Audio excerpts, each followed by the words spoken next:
I've decided to read the Srimad Bhagavad Gita a little at a time because it was suggested by Shirdi Sai Baba that we should read it. I was talking about the Srimad Bhagavatam, but I just wrote the Srimad Bhagavat. I meant the Srimad Bhagavatam, but as life has it, it's the Srimad Bhagavat. Okay? So, this is the Bhagavad Gita, Srimad Bhagavad Gita. So, I'm just going to read this because we got Gita as part of the reading.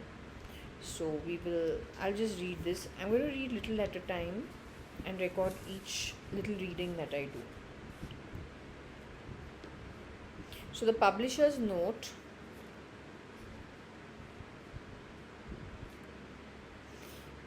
is as follows. The Lord declares that at every instance when there is a downfall of dharma, righteousness, and a steep rise of adharma, which is unrighteousness, in the world,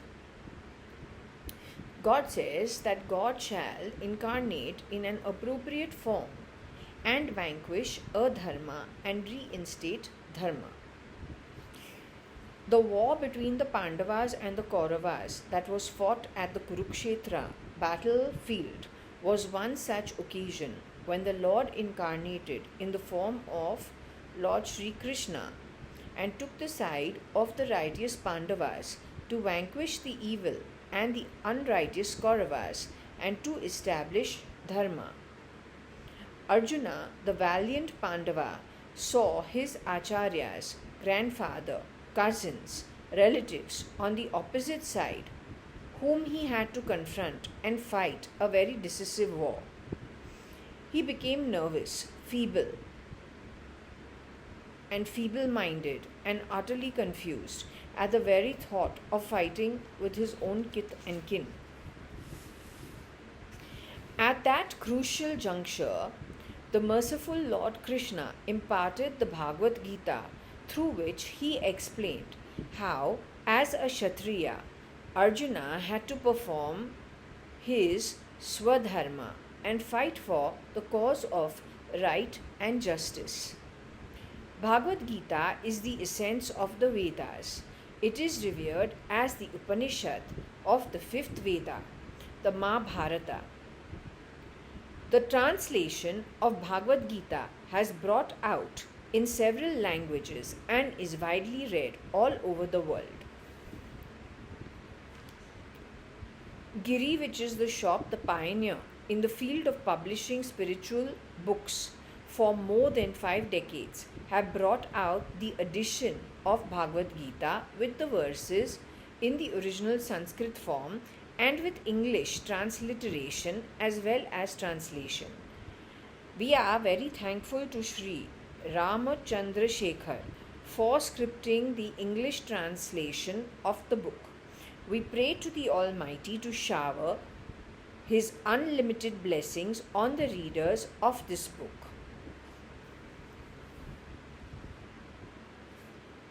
The translator's preface.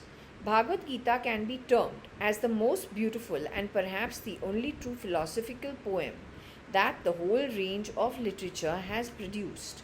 It contains message for people from all walks of life with divergent mental leanings and understanding. It advocates the 4 margas, pathways to salvation called yogas, namely Bhakti Yoga, Karma Yoga, Jnana Yoga and Raja Yoga. It prescribes the path of Karma Yoga, selfless action, for the benefit of men of action and provides them with the philosophical basis and outlook in the activity for attaining goal.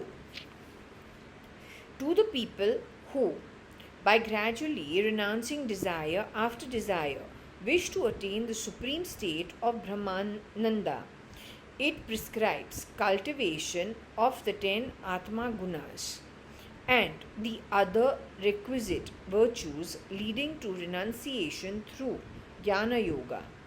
So when he's anti-guna, as we got right in the reading just before this,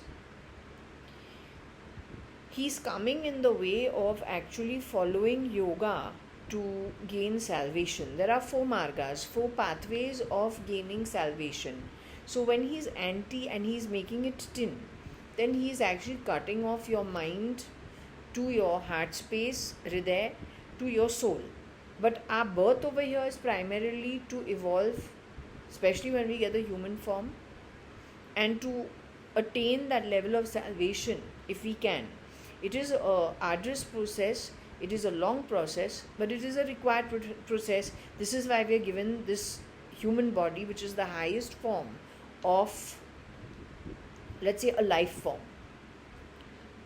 At every age and era, Bhagavad Gita has provided succor to people. All eminent people have drawn inspiration from Bhagavad Gita. Let it be Vivekananda or Aurobindo of the East, or Edwin Arnold or A.W. Ryder of the West. Countless are the men all over the world who owe the gratitude to the teachings of the Bhagavad Gita. The understanding of Gita is aided by the numerous commentaries written on it by eminent philosophers like Shankaracharya, Ramanuja, Madhavacharya, Bhaskara, etc., or by its adaptation in vernacular languages by sants like Sant Gyaneshwar and Jnaneshwari, who wrote the Jnaneshwari. The dialogue between the Blessed Lord, Yogeshwara, Krishna, and Arjuna inspired many other Gitas, found scattered in various other Puranas and ancillary texts such as the Avaduta Gita, Shiva Gita, etc., which even inspired the followers of other religious orders too to write texts such as the JAYA.ADVANI Gita, the Psalm of David, and Nanak Gita, Guru Nanak's teachings. The necessity of Bhagavad Gita in modern world, afflicted with conflicts arising due to trivial matters, can be best appreciated if we approach the reconciliatory tone of the Lord, who puts at rest all sectarian wrangling about various forms of divinity. The Lord says that every form in a part of his endless rich form, and in whatever form he is sought by a devotee, the Lord comes to him in that form. It gives me immense pleasure to offer this humble offering, the translation of Bhagavad Gita, which is praised as the essence of all Shastras, an auxiliary to the ears, an antidote to the manifold maladies of samsara, the secret of success, the axe laid at the root of avidya, the seed of the spreading creeper of viveka, the very sound of the reading of which strikes terror in the heart of Yama Bhattas. Verily, the embodiment of Lord Vishnu's Chaitanya, indeed this supreme abode in service to humanity.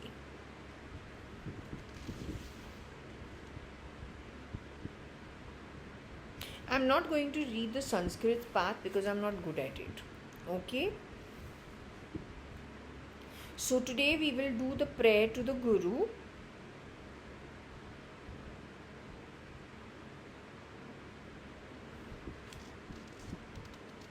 If there is an English translation,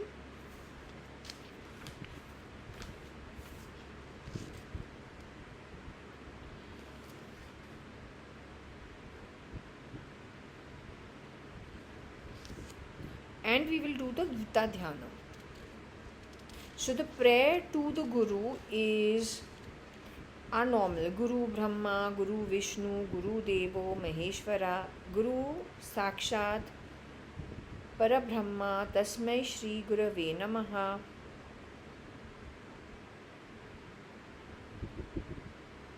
Okay, now we will do the Gita Dhyana, meditation on the Gita. O Divine Mother Gita, I contemplate on you, who were invoked by the Lord Narayana himself for the sake of Partha, Arjuna, and were incorporated by the Puranic sage Vyasa in the midst of the Mahabharata, who drenched the nectar of monoism Advaita in the 18 chapters. Salutations to you, O Lord Vyasa, sage Vyasa of profound intellect, who are with eyes large like lotus petals, by whom the lamp of wisdom, filled with Mahabharata oil, was lit. Salutations to Lord Krishna, who holds the gesture of wisdom, Jnana Mudra, in one hand and a cane whip in the other, who is the sole granter of wishes of people who take refuge in Lord Krishna and who milk the nectar of Gita. All the Upanishads are the cows, while the son of Gopala, Krishna, is the milker. Partha, Arjuna, is the calf. The men of pure intellect are the enjoyers of the milk, namely Nectar Gita. I salute Lord Krishna, the universal teacher, the Lord son of Vasudeva, the destroyer of Kamsa and Chanura, and who is the supreme bliss of Devaki. The battle river with Bhishma and Drona as two banks, and JAYA.ADVANI as water, the king of Gandhara as the blue lotus, Shalya as shark, Krupa the water current, Karna as the buns on the banks, with Ashwathama and Vikarna the terrible crocodiles, Makaras, and Duryodhana as the whirlpool. Such a river was crossed over by the Pandavas with Krishna as the boatman. May the lotus flower, namely Mahabharata, which is blemishless, growing on the waters of the words of sage Vyasa, the son of Parashara, with Gita as a strong fragrance, with various episodes as stamens, and fully blossomed by the tales of Lord Hari, who destroys all evils of Kali, and whose nectar is drunk time and again by the bees, namely the noble and the wise in the world, become the bestower of all good to us. I bow to the ever blissful Madhava, whose grace makes a dumb into a fine orator and helps a lame man cross the mountains. Salutations to the great Lord, who is praised by Brahma, Varuna, Indra, Rudra, Marut with divine chants, who is eulogized by the Saman singers, by the Vedic hymns with the full components and Upanishads, whom the yogis, absorbed in his thoughts, visualize in the mind, and whose limits is not knowable even by the Devas nor the Asuras. The first chapter we will read of the Srimad Bhagavad Gita. It's called Arjuna Vishadayogaha. Dhritarashtra said, O Sanjaya, what did the forces of my war-seeking sons and the Pandavas assembled on Kurukshetra, the field of religious activity? Sanjaya said, having surveyed the array of the Pandava army, Duryodhana neared the war adept preceptor Dronacharya and thus spoke, O teacher, behold the huge and mighty army of the Pandavas organized by your talented pupil, the son of Drupada. Here stand the heroes, mighty archers, as good as Bhima and Arjuna, Yuyudhana, Virata, and Drupada, the mighty Maharatha. chariot rider. Dhrishtaketu Chekitana, the best of men, Purujit, the valiant king of Kashi, King Kunti Bhoja, and the gallant king Sbg Ch have assembled. Besides them, there are many more heroes, such as the courageous Yuddhamanyu, Uttam Auja, the brave Saubhadra, and the sons of Draupadi, being great warriors of the rank of Maharatha. O best amongst the twice born Brahmins, know the most distinguished leaders in the army. I name them for your information. Your venerable self Bhishma, Karna, Krupa, the victorious in war Ashwathama, Vikarna, and Saumadati, the son of Somadatta, and many other warriors also skilled in warfare, well equipped with all the weapons, will now lay down their lives for my sake. Our army marshalled by Bhishma is huge, and the army of Pandavas led by Bhima is much smaller. After positioning our army in the appropriate array, may you help Bhishma with your full effort. In order to cheer Duryodhana, the oldest and reputed warrior of the Kaurava clan, Bhishma, the mighty grandfather, blew his conch, which sounded like the roar of the lion. Following Bhishma, the others too instantaneously blew their conches, bangles, drums, and horns, creating tremendous noise. Madhava, that is Sri Krishna, and Arjuna, seated on the magnificent chariot, yoked to white steeds, blew the divine conches. Rishikesha, Krishna, blew his conch, called Panchajanya, Dhananjaya, Arjuna, and his Devadatta. Pondra was blown by the terrific warrior Brukodara Bhima.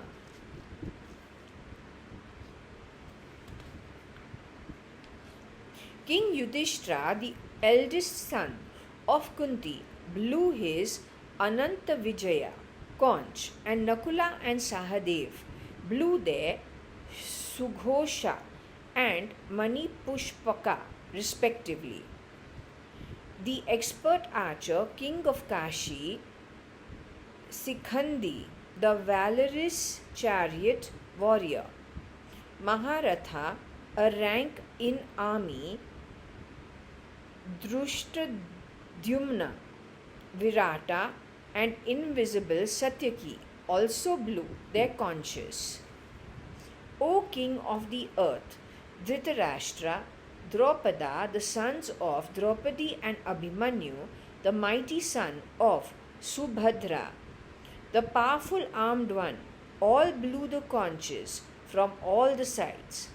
The fearful noise resounding from the conches filled the earth and the sky, rending the hearts of the sons of Dhritarashtra.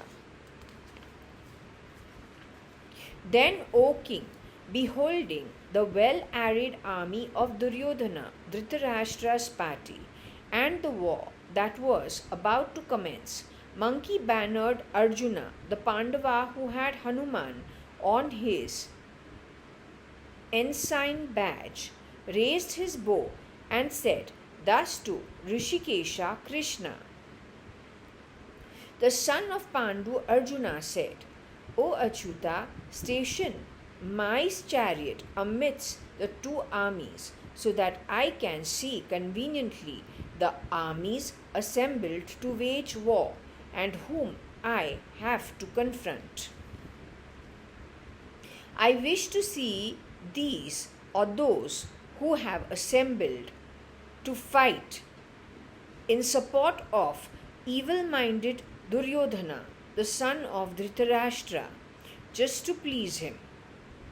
Sanjaya said, O King Bharata, Dhritarashtra, when thus addressed by Gudak Kesha, Rishikesha, having placed in between the two armies the best of the chariots, in front of Bhishma and Drona and all the rulers of the earth, Rishikesha said, Behold, O Partha Arjuna, the army of the opponent Duryodhana, consisting the Kurus, standing Partha Arjuna amidst both the army, saw the older relatives, grandfather and preceptors. He also saw his uncles, brothers and maternal cousins, friends and their sons and grandsons as well.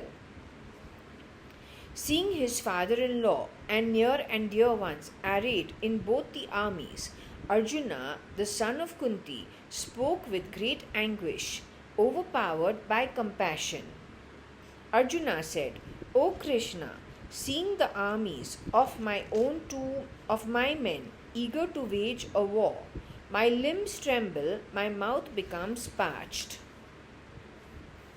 My limbs tremble, my mouth becomes parched, my body shivers and horripilates all over. My bow, Gandiva, slips away from my hands and my skin burns. It is difficult for me to hold fast as my mind whirls and it has become unsteady. O Krishna, I see adverse omens facing me. I see no good to be achieved by killing my kinsmen during battle. I do not desire victory or kingdom or enjoyments of life. Of what use is the kingdom or enjoyment of life, O Govinda? Those for whose sake we desire the kingdom, enjoyments and pleasures, they now stand in the battlefield, renouncing their lives and the riches. And here, teachers, paternal uncles, sons, grandfathers, maternal uncles, father-in-laws, grandsons, brother-in-laws, besides other relatives, all stand for battle. O Madhusudana, I don't mind being killed by them. I have no desire to kill them. Even if the sovereignty of the three worlds is conferred upon me, how then for the sake of earth? O Janardhana, what pleasure can we derive after killing the sons of Dhritarashtra? Only sin will be incurred by me by slaying my fellow brothers through sin or sinful acts. Therefore, we will not wage a war and kill our own kinsmen or the sons of Dhritarashtra. What pleasure can we attain, O Madhava, by killing our own kinsmen? Though these sinners do not see this in destroying families or in hostility towards friends overpowered by greed and malice in the minds. But how could we not see sin in such action and not save ourselves from the sinful deeds that destroy the family? With the destruction of the elders of the family, the religious customs of the family die out, and with the destruction of dignity, religious practices shall be overcome. With the prevalence of lawlessness and impiety, the women of the family become corrupt and unchaste. There is confusion of caste, O Varshaneya. The admixture of caste will lead everybody to hell. The ancestors of the corrupt ones fall, being deprived of the offerings of rice balls and water. The eternal caste virtues of family merits are ruined because of confusion of caste created by the wrong deeds of those who destroy family and family values. Janardhana, it is certain that one suffers in hell indefinitely whose family have fallen from religious practices or whose religious practices have become corrupt. Alas, we have resolved to commit great sins by striving to slay our own people for our greed for pleasure of kingdom. Far better it would be for me to be slain in battle unarmed and unresisting by the sons of Dhritarashtra with weapons in hand. Sanjaya said, having said thus in midst of the battlefield, Arjuna, who was overcome by distress and sorrow, cast away his bow and arrows and sat down in his chariot. We'll end it saying Hari Om Tat Sat.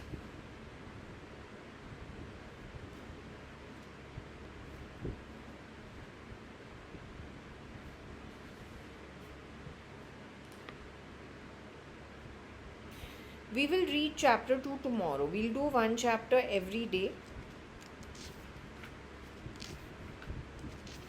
Is the best way to do.